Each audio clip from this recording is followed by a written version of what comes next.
Hey y'all, welcome back to Trendy DIY 29. Back here with another video. So in this video, guys, I want to share with you the process of making my donuts. These are the donuts. It's basically a half donut mold that you purchase, and then you end up with two halves, and then you can either sell them as half donuts, or you can fuse them together by making a glue using soap, and then you can decorate them however you'd like. So I chose to make them whole donuts. So the first thing that I'm going to do, I'm just going to grab, you know what, I probably don't need this cutting board right now. I'm going to need that later. So I'll move that out the way. Everything has been sterilized right here. This is just a brown paper bag that I slit open just to use. And then I have, of course, my little dollar store tablecloth underneath. Always protect your table. So I'm getting my donuts out. And I want to have all of them lined up.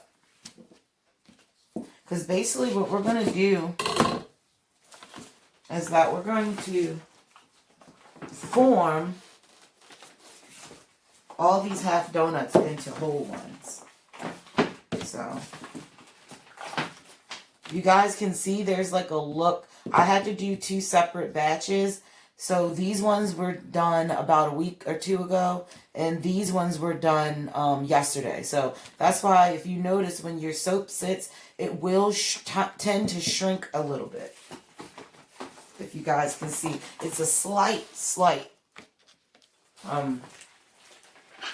difference, and as well as it's lost a little bit of its gloss.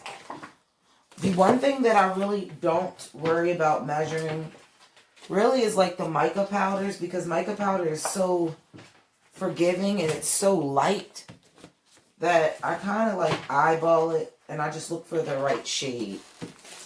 And as you guys can see, that there looks to be one. Okay, these go good. Perfect. Yes. So we're going to get 1, 2, 3, 4, 5, 6, 7, 8, 9, 10, 11 donuts. If you guys are wondering, this is the molds that I use. You can get these on Amazon. They come in a 2-pack. Be careful though with some of the molds on Amazon, because some of them are really thin. So try to, if you got to splurge and spend a little bit more, try to get something that is going to be that's going to last. So right here I have my white soap from Crafter's Choice.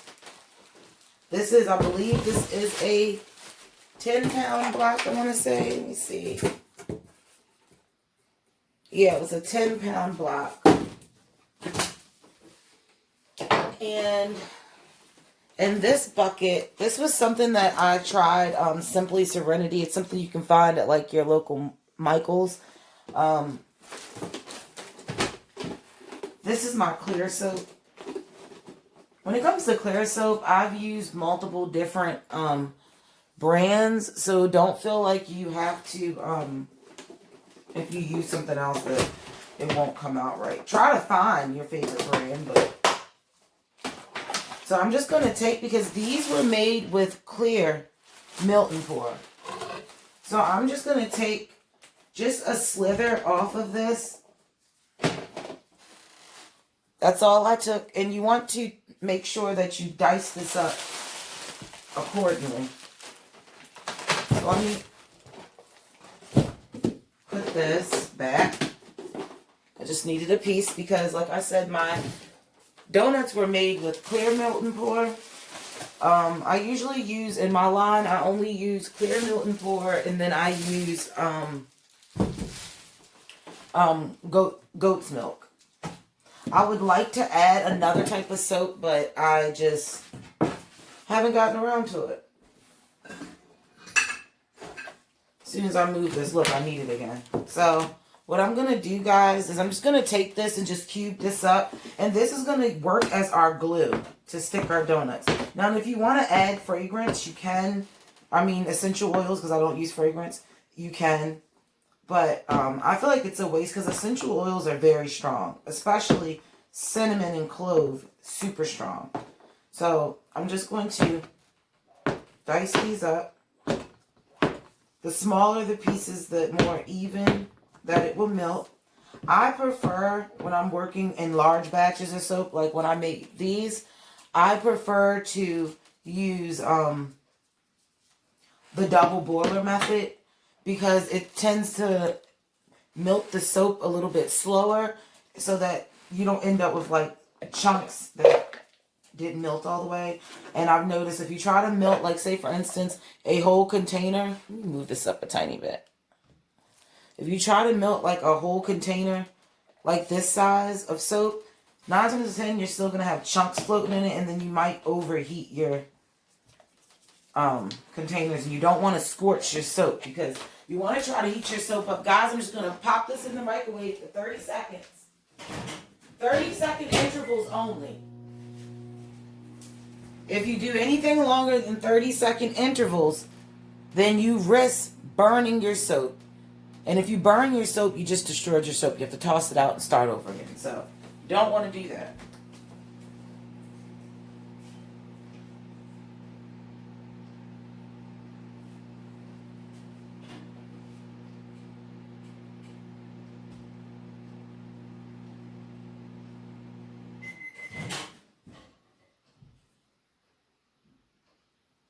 So, it's almost melted. So, I'm just going to do this probably for another 10 seconds.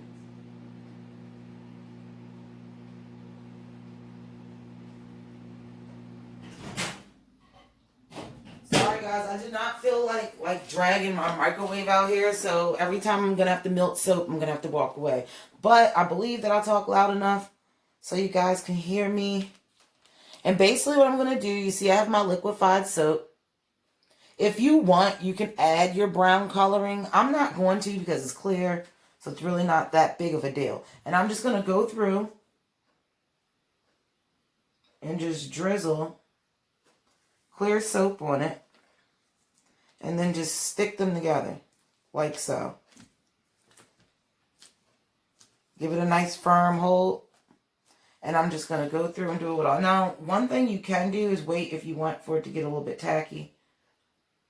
But you risk it solidifying. This might not be enough to do all of these. And I'm just going around. Don't forget, these are going to be dipped in our soap frosting and all that, so it's still going to get another coat of soap to help solidify it. So now I see this. I'm sticking these on top. Very simple. You just want to make sure you do it before your clear is solidified. And that's all I'm doing. And I'm just going to continue to go all the way down the line. Very simple.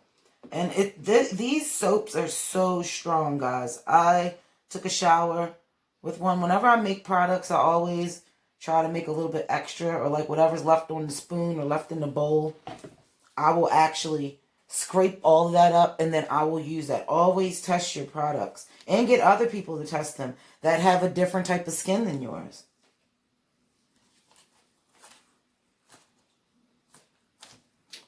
And give them a nice firm press.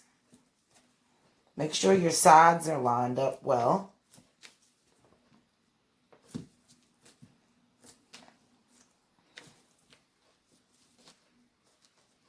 And then I just go back through and push all of these down.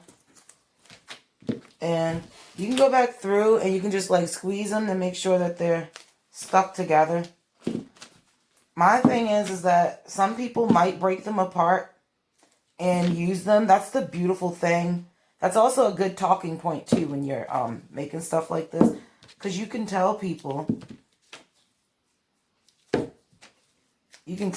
like, hey, you can melt these, or you can cut these in half, or you can twist these apart and you can have 2 separate bars of soap if you don't want to use both of them at the same time. But as you guys can see, it makes a nice little donut. So the next thing that we're going to need to do is, let's put our donuts to the side, up here to the top.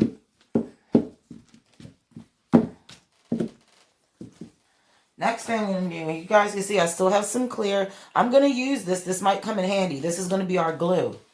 So next thing I'm going to do is I'm going to prep my frosting. Now you can use whatever you want. If you wanted to use clear, use clear. If you wanted to use white melt and pour, use white melt and pour. Use whatever you want to do. This is the creative part. This is what the fun part of making your soap. Right here, like I said, I have my 10-pound block.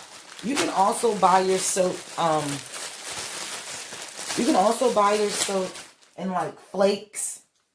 Sometimes you can buy them in cubes. But I've learned that like the block to me is the most economically priced. Just trying to get this out. You guys can see I've already been cutting off. Let me move a little bit closer to the camera so you guys can see. So this is my 10-pound block. I have my handy little scale. Like I always tell you guys, measure everything. Be professional. So you can duplicate your stuff when you make some really good stuff. So I'm going to get me a little piece because my scale has seen better days. It has soap and stuff on it. And I was making bath salts. So just to be safe, always get your little thing of wax paper. Just to be safe. I'm going to just take a little piece of wax paper. Just place it on here. You know, nothing too serious. Just placing it on there to keep from, you know, anything sticking to it. Because soap can, melt and pour can be a little bit sticky. Especially like right after it dries and depending on the temperature that it is in your home. So I got that on there.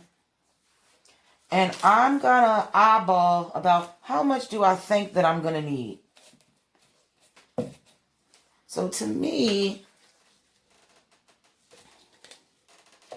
I'm going to say, I don't need that much. I'm just going to dip them. I probably want to dip them maybe twice because I'm looking for a more, like thick frosting. And when you're dealing with melt and pour, it solidifies. You can't get like that soap dough. Wait a minute. I didn't even tar out my thing, guys, while I'm talking. Got that on there. You want to zero out the weight of the container. So now it's on 0.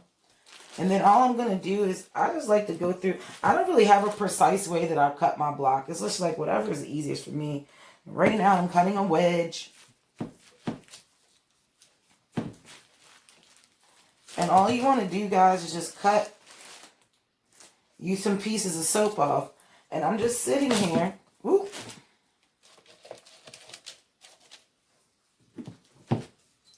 Says 1.4 ounces. So I'm going to say, what if I try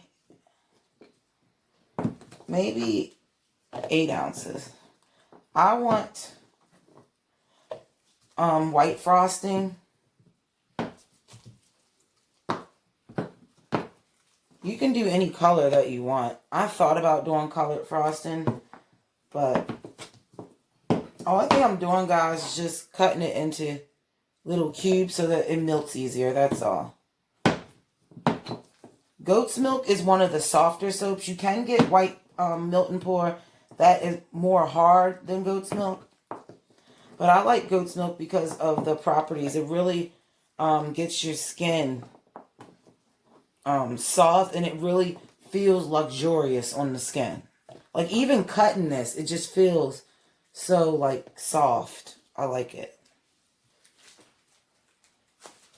And I always advise my customers not to leave like their bars of soap just sitting in the shower. These are artisan bars of soap. You leave them sitting in the shower from everybody taking showers, heat, moisture, all of that, this soap won't last as long. But I've learned also when I use my thicker molds, the soap tends to do pretty well. So this is 7.9. There you go, 8. So I got 8 ounces of goat's milk, Milton Pour in there. And I love that because the goat's milk is very nourishing. The glycerin soap, you want to make sure you get that air out too. I just had air in here. I keep my box that it comes in from Crafter's Choice, and I leave it in this plastic, and I just make sure I try to get all the air out before I close it back up. If anybody has better way, smarter way of how they store theirs, one thing I did see a girl do that I thought was pretty smart, but I didn't know if I had the patience. She actually, every time she got her bricks of soap, she would literally just take that day shaving all the soap down. So she would just take the block as soon as she'd get it, shave everything down, and then she would have, you know, shaved soap, which would make her life easier when she wanted to make stuff. I don't think I feel like I don't have the patience to do that. But yeah, that's an idea for you guys if you think you have the patience. So what I'm going to do is I'm going to go pop these little cubes in the microwave, 30-second intervals. And we want to get that soap nice and melted down. You want to have something good that you can stir with. When you're using, when I'm using, you know, soap, Milton Pour, any type of hot liquids, I like to make sure that I'm using a sturdy spoon. This is a plastic spoon, but I've found that the soap doesn't reach a temperature that's hot enough to really like melt the spoon or anything. So it's pretty good. Or you can use a wooden spoon. But the thing about a wooden spoon is if you're working with fragrance and essential oils, the wooden spoon will suck up the scent. So maybe don't use a wooden spoon unless you're using it only to deal with, unless you're using your wooden spoon only to deal with things that don't have fragrance, like in there before you scent them stage. And another thing, guys, that I also wanted to test out with you guys, because like I say, everything is trial and error. As you guys can see on my cupcake soaps, I actually have soap sprinkles. And on here, this is glitter. But make sure that you get eco-friendly glitter and glitter that is actually safe. This is eco-friendly, safe glitter. It's safe to be in the skin. It's safe to go into the environment. You don't want to just go into a craft store and buy glitter. You want to make sure that you're getting high grade, like, I forget what you call it, like body grade or skin grade glitter. And I'll actually show you that. And right here, this is for Crafter's Choice. This is their traditional iridescent super sparkle glitter. It's 0.008 inch. It's super fine glitter. So it's a very good glitter. And I also purchased from them I don't know where it is, but I also purchased from them an eco-friendly. Oh, here it goes. Right here, I got the eco-friendly glitter that I wanted to try. And look, this one says gold, and it's literally the same color as the other one, iridescent. So I'm kind of upset about that. And it's only 2.5 grams. You get drastically less, but this is eco-friendly glitter, so that it's even better for the environment. Like, you can just go into the environment and be okay. So I'm going to go get our soap, guys. And if you want, think about everything that you want to do. Like, for me, I know that I want to,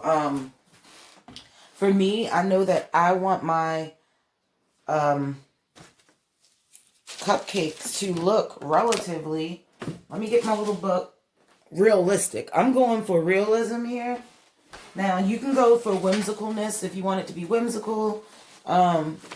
I want mine to be realistic. That they look like they're actually, like, when I made my cinnamon buns, which that will be a video, hopefully, coming soon. Or maybe I won't make that into a video, because that's a long, tedious process of making that. And I'm really not for the editing of videos. I just give you guys the videos raw the way that I did it. Okay, so I have right here, I'm looking in my book. And I see, okay, that what these soaps were made out of. Okay, so now I'm going to say I milked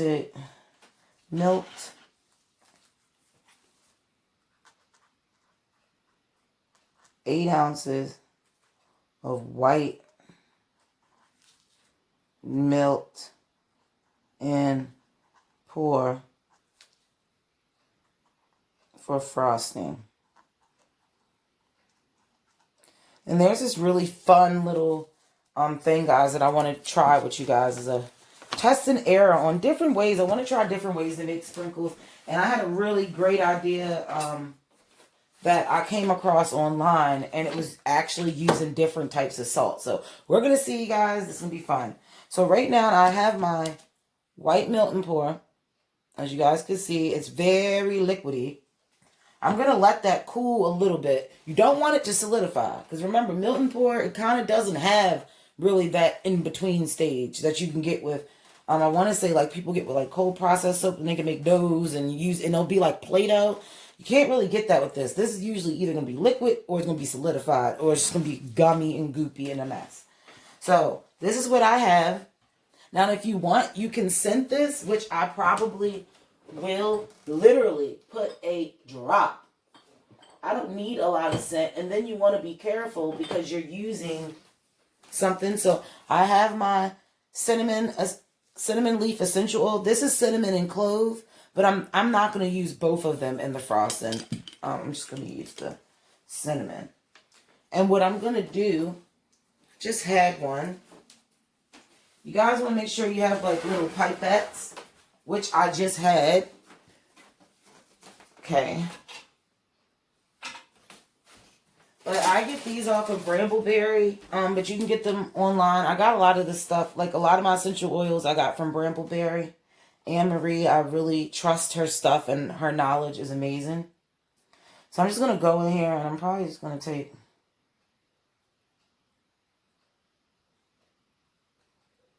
trying to get like a 1/2 ml. And that's it. I literally put a 1/2 ml. Right. And that's literally all I put in there. You don't want a lot of stuff. And I'm just going to use the end. That's another thing that I like to do. And it's certain essential oils. It is going to tint your frosting, but I don't mind. Because buttercream frosting and stuff has like a slight tint or yellowish hue to it. So to me, it just adds on to the realism. So I just added literally a drop inside here. And I can feel it. And there's so many different ways. You can drizzle it. You can do all types of stuff. I'm going to dip mine and see how it comes out.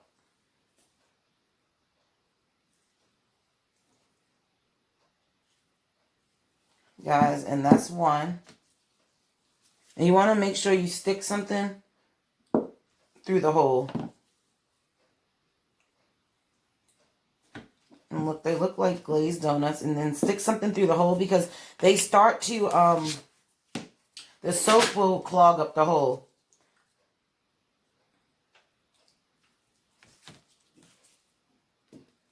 Okay. And I like to work fast when you work with melt and pour because you don't want to try to not heat your melt and pour 1,000 times because you don't want to cook the water out of it. And once you evaporate like all the water, you can run into lather issues with your soap. I am loving how that one is dripping down the sides. Oh, I'm loving it. Guys, it's coming out beautiful. And we're just going to go through. These look so good. I'm starting to say, like, do these need sprinkles? Like, literally. What if I just dusted them with a little bit of glitter and be done with it? Or the Epsom salt trick. And depending on how thick of a glaze you want, you can Dip them multiple times. That's what I want to do. I want like a thick, pretty glaze. And I am living for the drips on the side. I love these. I don't know what's up with it, but I said, okay, I'm going to be coming out, guys, with a basket for foodies. It's going to be just like I have a self-love kit. It's going to be a kit, but it's not going to be for self-love. It's going to be for indulgence. It's going to have donuts and ice creams and cupcakes, but it's going to be lovely stuff that's for your body in the form of stuff that's terrible for you, which is hilarious. So as you guys can see, I should have put these on note to self onto wax paper, which I'm going to do.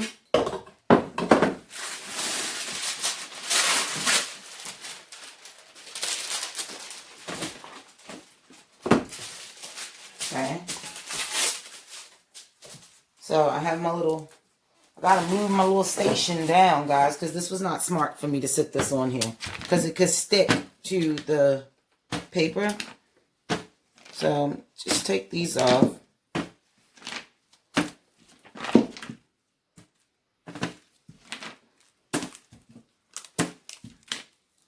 Okay, there.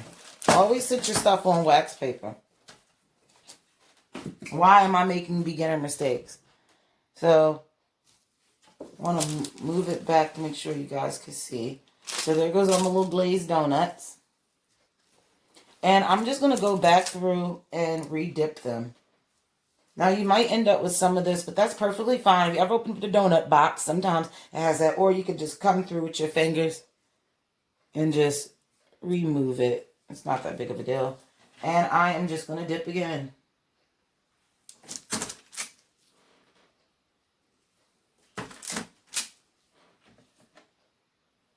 Now, these are super glazed. They look... While I'm making this, my mouth is literally watering. Like, why? This is soap. And I think what's going to be even more cute, I'm going to even put like a do not eat. I might like market them with like do not eat tags or something. Who knows? I swear, like, I love what I do. I do. Now, if I can only figure out how to get this thing really bumping, it would be great. Have a job of something that you actually love to do. And another thing, guys, you want to spray for air bubbles. I can see some air bubbles. So, I forgot to say that. You always want to spray soap with air bubbles unless you really don't care. Some people don't care. I'm thinking since I'm selling this for profit, I have to care. I want to care, so. As you guys see, my little thing is like filling up with soap on the end. And I'm just going to come over here with my alcohol. And my donuts are solidifying. They look good. And then I can use my little pipette to get some soap and just...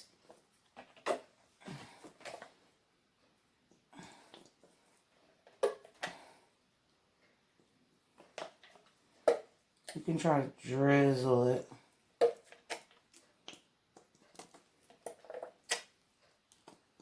Okay, I'm not liking it.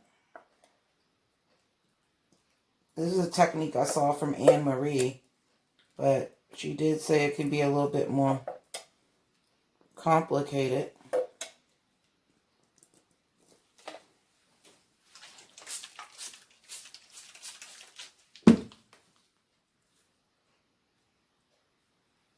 Okay, guys, I don't know. I think it's because it's solidifying. So what you can do is just go really slow.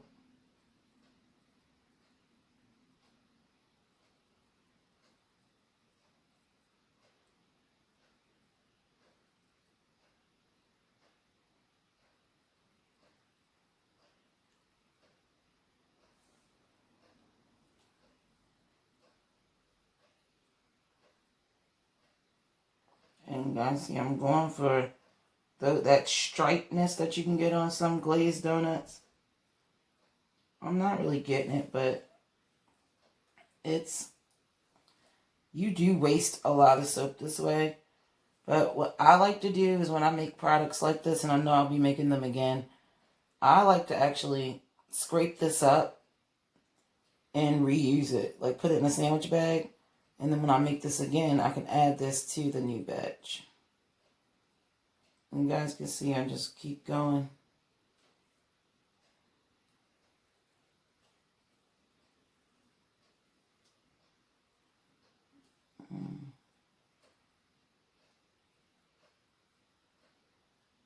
And note to self, this really did not need 8 ounces. So I know that 8 ounces will definitely do these donuts plus probably more.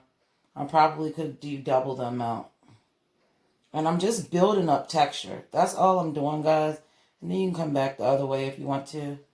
And really get that detail. Artisan bars of soaps are not cheap, so I really take my time to let people really see what they're getting. And then I'm going to take some Epsom salt, like I've seen people use, and I'm just going to sprinkle it on top.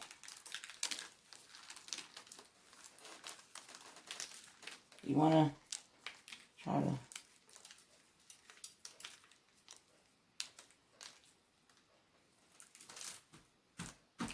and I'll just go over with my hands and give it a nice firm pressing into. My Epsom salt, you know, is just to look like sprinkles. I love this. I think this is a hell of a lot easier than what I was about to try to do. So I have all of that done. And grand finale, I'm just going to add a little bit of glitter.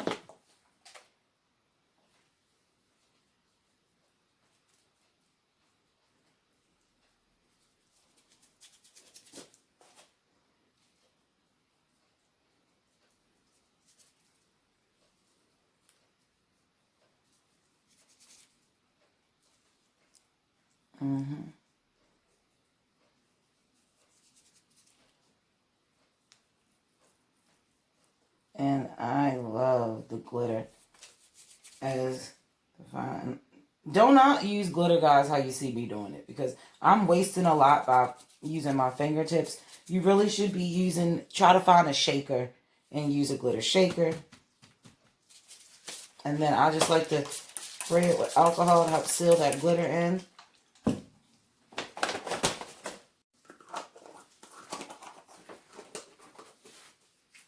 And I want you guys to see this. Like, I'm so proud of this. This is really not as hard as I thought it was going to be. They look absolutely delicious and scrumptious and beautiful. And I want you guys to see. Ooh. Like I said, they will be stuck to the bottom. You can peel all that stuff off later. But you guys can see. Here you go. Your artisan donut. And like I will go, once these are all dry, go around and scrape this off the bottom. Just so it can look nicely in its pack. And then that's your donut. And look at that, the dripping on the side, like glaze, the salt that's on the top. Only thing that I feel like is that the salt is not sticking. So what I might do is I might go over these one more time with whatever's left over in here to try to get some adhesion with the salt. But I really don't want it. I love the lines and the texture that's on there, so I don't want to mess that up.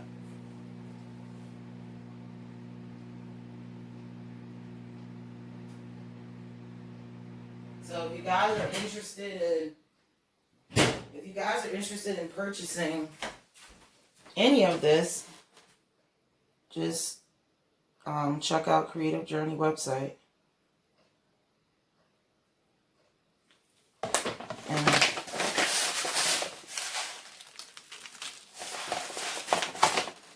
And you just want to really get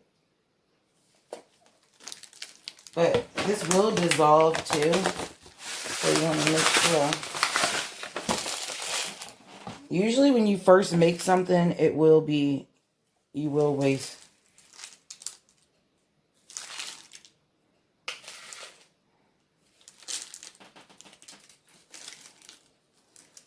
I'll probably just use whatever's on this tray and put this in the bathtub. And I'm just trying to get as good of an adhesion of the sea salt. Okay. And I think that I am happy with this. I think that it has character. I don't think that it needs too much glitter. This isn't unicorn soap. Like, that's the thing. Like, I love to create, but I want to keep this adult-like. So, guys, these are the finished product. So make sure you like, you share, and you subscribe, and I will be back with another video and to show you guys how I'm going to go about packaging this. This is this should be a relatively easy soap to package. If you guys want to have any questions or want to see any particular type of soap to see if I could make it, I'm taking requests. So, but only for soaps that are like sweets, because I'm trying to come up with different soaps to put inside of my my sweet lovers box or self-indulgence box. So make sure you like, you share, you subscribe, and check out my website, www.creativejourney29.com.